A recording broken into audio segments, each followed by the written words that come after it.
Hello అండి. మా నాన్న ఆఫీస్‌కి వెళ్ళకుండా వర్క్ ఫ్రమ్ హోమ్ చేస్తున్నారు. అలా సాయంకాలం అయింది. క్లైమేట్ బావుంది. దానికి తోడు వర్షము పడింది.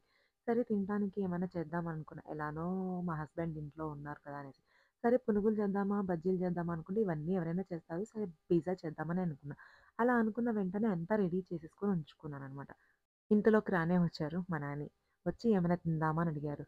అంటే "ఏం తిందాము?" అన్నా. సరే అంతలోకి చూడు అని చెప్పి తనని చూడమని చెప్పా. నేను ఇంతవరకు పిజ్జా అంతా రెడీ చేసేసుకొని ఉంచుకున్నాను. ఆర్డర్ చేసే ముందు నాకొక మాట చెప్పు అని చెప్పాను. సరే అని అన్నారు. నేను ఇంతలోకి పిజ్జా అంతా తీసుకొచ్చి తన ముందు పెడితే, "హే! భలే సర్ప్రైజ్ చేశావే! నేను పిజ్జానే ఆర్డర్ చేద్దామనుకున్నాను. ఇంతలోకి నువ్వు కూడా పిజ్జా తీసుకొచ్చావు" అనన్నారు. సరే అయితే టేస్ట్ చేసి చెప్పు ఎలా ఉందో అన్నా. తిని పిజ్జా అన్నారనమాట. ఓకే. రేటింగ్ కూడా ఇవ్వాలి అంటే, ఓకే ఇస్తాను అని చెప్పారు.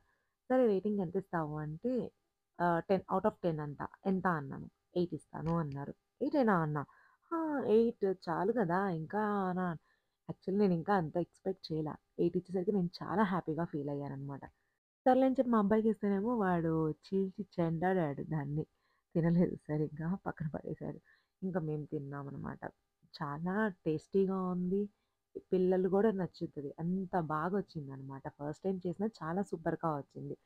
నేను కొన్ని రోజుల్లో ఇది వ్లాగ్ చేద్దామని అనుకుంటున్నా. ప్లీజ్ సపోర్ట్ చేయండి. Okay. Bye. Please like, share and comment. Subscribe to my channel.